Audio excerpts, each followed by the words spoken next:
सर्दियों की वह शाम आज भी मुझे अच्छी तरह याद है। हमारे छोटे से गांव में उस दिन अजीब सी हलचल थी। मम्मी सुबह से ही बार बार आईने के सामने जा रही थी और कभी अपनी चुन्नी ठीक करती तो कभी बाल। मुझे समझ नहीं आ रहा था कि आखिर बात क्या है। हमारे घर में आम दिनों में इतनी तैयारी नहीं होती थी। पापा चुपचाप आंगन में चारपाई पर बैठे थे और उनके चेहरे पर चिंता साफ दिखाई दे रही थी। मैं रसोई में चाय बना रही थी कि तभी बाहर बड़ी गाड़ी आकर रुकी। गांव के बच्चे शोर मचाते हुए गाड़ी के पीछे भागने लगे। मैं खिड़की से जाकर देखने लगी। गाड़ी से मेरे मामा उतरे, उनके साथ कई लोग थे। पूरा गांव जानता था कि मेरे मामा बहुत अमीर हैं। कनाडा में उनका बड़ा कारोबार था। लोग उनकी दौलत की मिसालें दिया करते थे, मगर उनके बेटे के बारे में भी गांव में तरह तरह की बातें मशहूर थी। कोई कहता उसकी तबीयत ठीक नहीं रहती, कोई कहता वह बहुत गुस्सैल है, लेकिन सच कोई नहीं जानता था। मम्मी तो मामा को देखते ही खिल उठी। उन्होंने जल्दी से मुझे आवाज लगाई और बोली, सना जल्दी से चाय लेकर आओ और ठीक से दुपट्टा ओढ़ लेना। मैं ट्राई लेकर बाहर गई तो पहली बार मैंने उसे देखा। सफ़ेद कपड़ों में बैठा हुआ लड़का बाकी सब लोगों से बिल्कुल अलग लग रहा था। वह चुपचाप बैठा जमीन की तरफ देख रहा था। उसकी आंखों में अजीब सी उदासी थी। मैंने नज़रें झुका ली और चाय रखकर वापस मुड़ गई। तभी मुझे महसूस हुआ कि जैसे किसी की नज़रें मेरे पीछे तक आ रही हो। रात को खाना खत्म होने के बाद मामा ने पापा से अकेले में बात करनी शुरू की। मैं कमरे के बाहर खड़ी सब सुनने की कोशिश कर रही थी। मामा कह रहे थे, आफ्ताब भाई, मैं चाहता हूँ कि सना हमारी बहू बन जाए। मेरी सांसें रुक सी गई। मैं वहीं खड़ी रह गई। पापा ने तुरंत मना कर दिया। उन्होंने कहा, मेरी बेटी अभी छोटी है और मैं इतनी जल्दी शादी नहीं करना चाहता। मगर मम्मी बीच में बोल पड़ी। उन्होंने कहा, इतना अच्छा रिश्ता हर किसी को नहीं मिलता। सना राज करेगी, राज। पापा गुस्से में उठकर बाहर चले गए। उस रात घर का माहौल अजीब हो गया था। मैं अपने कमरे में लेटी छत को देखती रही। दिल के अंदर एक अजीब सी हलचल थी। मैंने कभी इतना बड़ा सपना नहीं देखा था। कनाडा, बड़ी हवेली, महंगी जिंदगी, नौकर चाकर। मुझे लग रहा था जैसे मेरी किस्मत अचानक बदलने वाली है। अगले कुछ दिनों तक घर में इसी बात को लेकर बहस होती रही। पापा हर बार मना कर देते और मम्मी हर बार उन्हें समझाने लगती। एक दिन मैंने खुद पापा से कहा, अगर मेरी शादी वहाँ हो जाए तो क्या बुरा है। पापा ने मेरी तरफ ऐसे देखा जैसे मैं उन्हें छोड़कर बहुत दूर जाने वाले हूँ।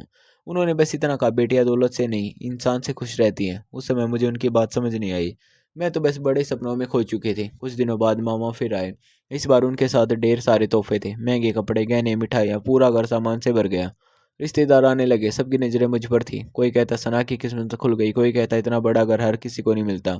मैं अंदर ही अंदर खुश हो रही थी। धीरे धीरे शादी की तारीख भी तय हो गई। पापा बिल्कुल चुप रहने लगे थे। उन्होंने मेरी किसी तैयारी में दिलचस्पी नहीं दिखाई। कई बार मैंने उन्हें रात को अकेले बैठे देखा, मगर उस वक्त मुझे लगा शायद हर बाप अपनी बेटी की विदाई सोचकर उदास हो जाता है।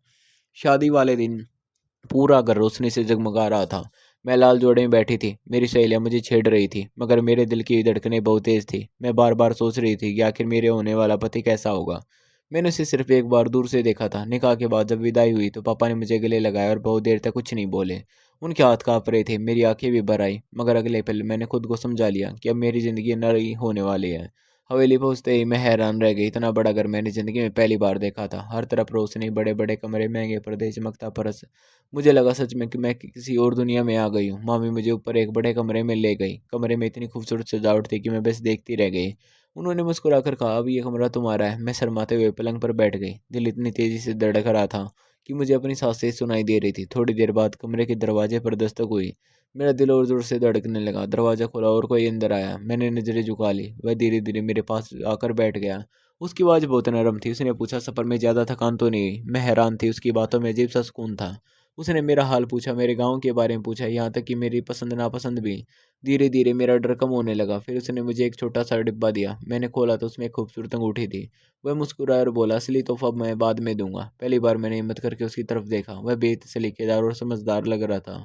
उसकी आंखों में अपनापन था। मुझे यकीन ही नहीं हो रहा था कि लोग उसके बारे में ऐसी बातें क्यों करते थे। उस रात उसने मुझे एक बार भी नाम लेकर नहीं बुलाया। वह बार बार सिर्फ दुल्हन कहकर बात करता था। मुझे उसका अंदाज़ा अच्छा लगने लगा। मुझे लग रहा था कि मेरी ज़िंदगी सच में खूबसूरत होने वाली है।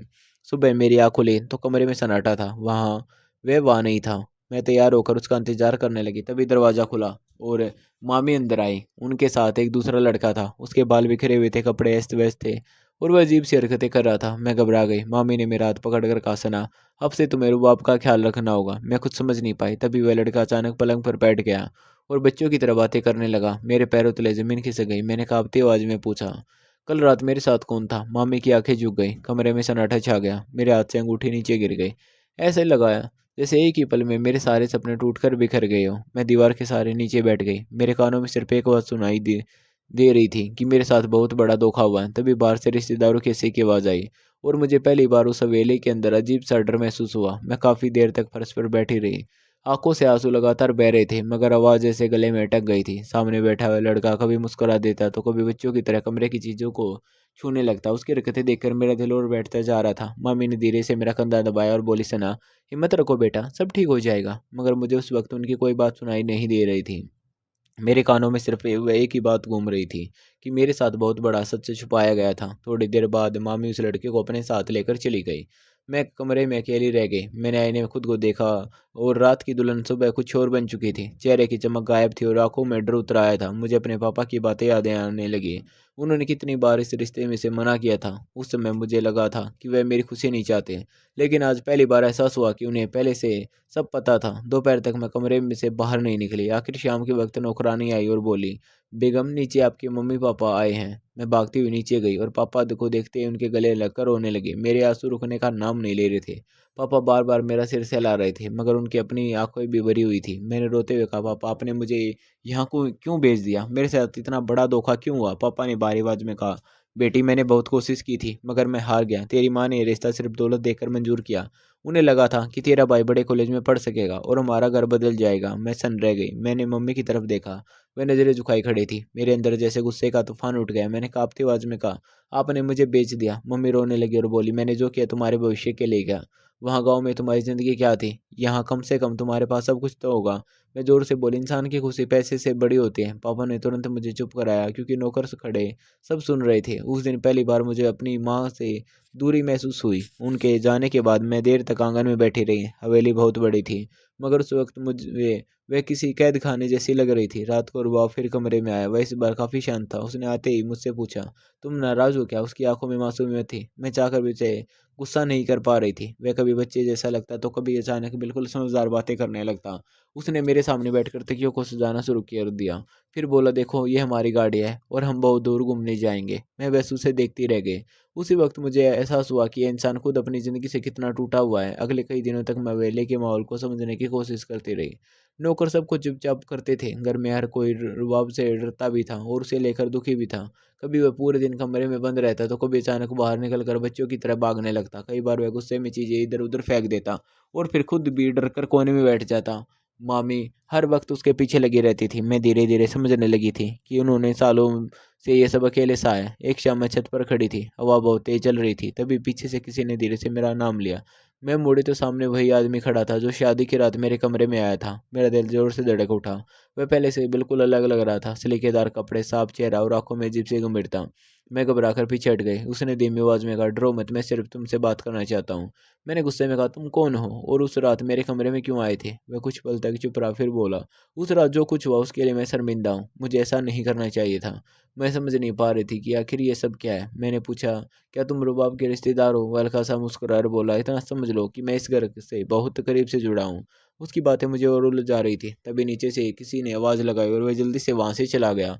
उस रात में बिल्कुल सो नहीं पाई। मेरे दिमाग में बार बार वही चेहरा घूमता रहा। अगले दिन मैंने मामी से शादी की तस्वीर देखने की जिद की। फोटोग्राफर बुलाया गया। मैं एक एक तस्वीर बड़े ध्यान से देखने लगी। हर फोटो में रुबाब वही था जिसे सब जानते थे, मगर शादी की रात वाला आदमी कहीं नजर नहीं आया।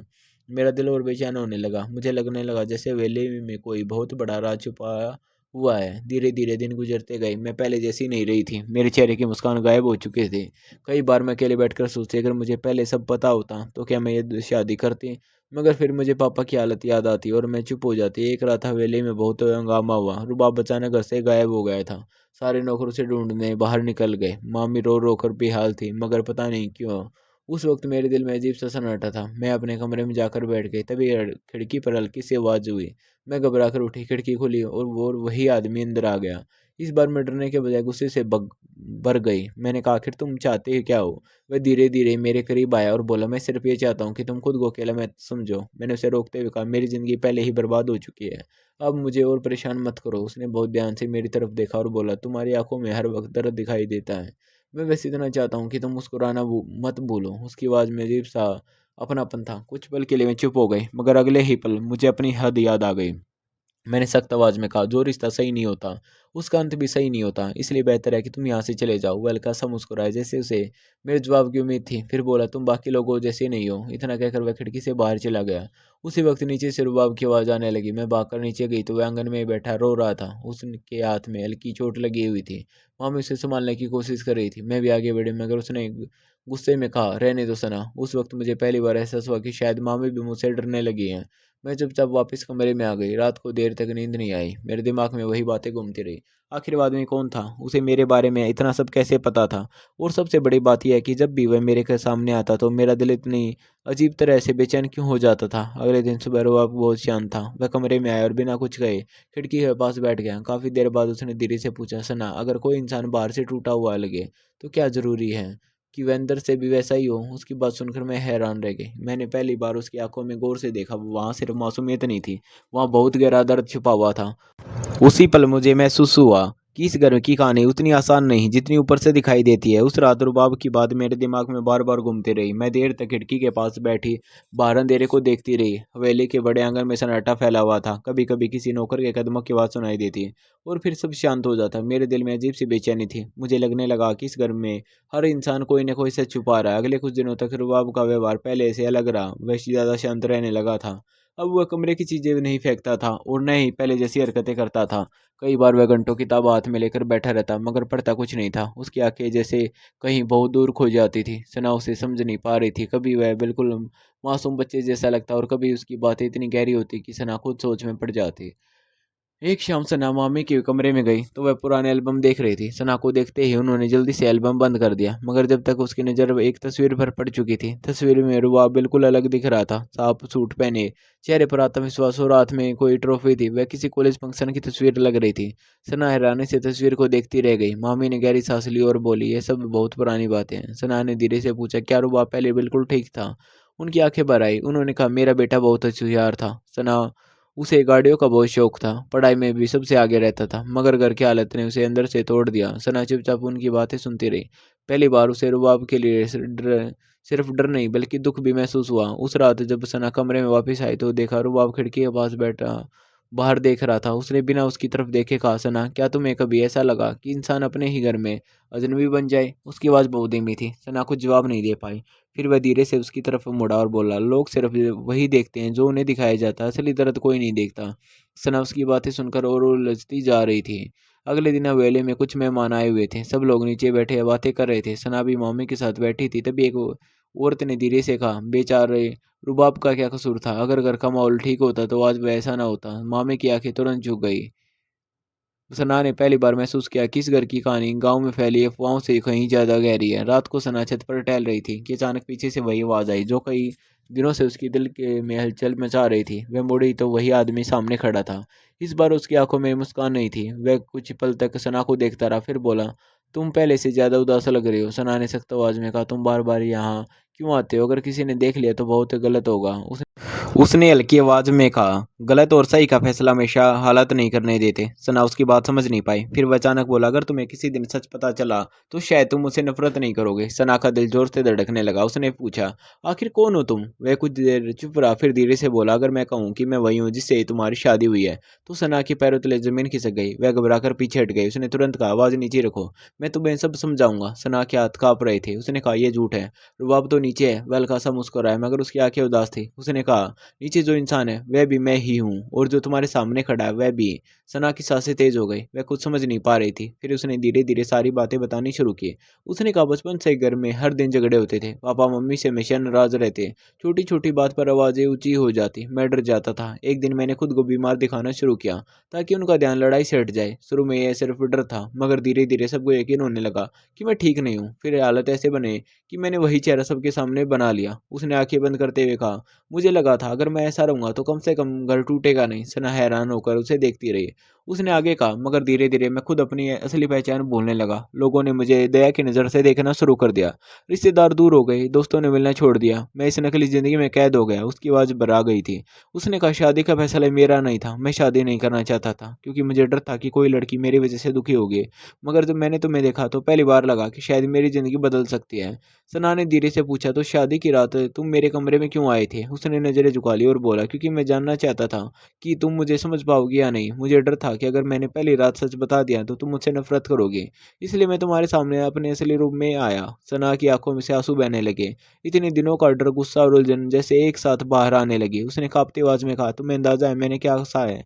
उसने तुरंत कहा, मुझे पता है, और इसके लिए मैं खुद को कभी माफ नहीं कर पाऊंगा। कुछ पल दोनों चुप रहे, फिर तेज हवा चल रही थी। उसने धीरे से कहा, अगर तुम चाहो तो मैं भी सबके सामने सच बता दूंगा, मगर फिर यह घर बिखर जाएगा, मम्मी टूट जाएगी। सना ने उसकी तरफ देखा। पहली बार उससे उसकी आंखों में डर साफ दिखाई दे रहा था। वह कोई धोखेबाज इंसान नहीं लग रहा था, बल्कि सालों से टूटा हुआ इंसान लग रहा था। सना ने धीरे से पूछा, क्या मम्मी मामी को सब पता है? उसने सिर हिला दिया, फिर बोला, मगर उन्हें यह नहीं पता कि मैं पूरी तरह ठीक हूँ। उन्हें बस इतना लगता है कि मेरी हालत पहले से बेहतर हो रही है। सना कुछ समझ नहीं पा रही थी, मगर एक बात साफ थी कि उसके सामने खड़ा इंसान झूठी जिंदगी जीते जीते खुद भी थक चुका था। उसी वक्त नीचे से किसी ने आवाज लगाई। उसने जल्दी से नकली दाढ़ी उठाई और चेहरे पर लगाने लगा। सना हैरानी से उसे देखती रह गई। कुछ ही पलों में फिर वही बिखरा हुआ रुबाब बन चुका था जिसे पूरा घर जानता था। जाते जाते वह रुका और बोला, सना, मैं तुम पर कोई दबाव नहीं डालूंगा। अगर तुम मुझे छोड़कर जाना चाहो तो मैं खुद तुम्हें तुम्हारे घर छोड़ आऊंगा। इतना कहकर वह नीचे चला गया। सना देर तक वहीं खड़ी रही। उसके अंदर जैसे तूफान चल रहा था। एक तरफ वह धोखा था जो उसे मिला था, और दूसरी तरफ वह दर्द जो उसने रुबाब की आंखों में देखा था। उस रात सना बिल्कुल नहीं सो पाई। सुबह जब उसकी आंख लगी तो धूप कमरे में फैल चुकी थी। वह नीचे आई तो देखा रुबाब आंगन में बैठा बच्चों की तरह खिलौना गाड़ी चला रहा था, और मामी उसे देखकर मुस्कुरा रही थी। अगर सना को सच न पता होता तो शायद वह भी यही समझते कि रुबाब सच में ठीक नहीं है। तभी उसने एक पल के लिए नजर उठाकर सना की तरफ देखा। उसकी आंखों में वही सवाल था कि क्या सना उसका सच अपने दिल में संभाल पाएगी या नहीं। उसी पर सना को एहसास हुआ कि उसकी ज़िंदगी अब पहले जैसी कभी नहीं रहने वाली। तो दोस्तों, आपको हमारी कहानी कैसी लगी कमेंट करके ज़रूर बताएं, और आप चैनल पर नए तो चैनल को सब्सक्राइब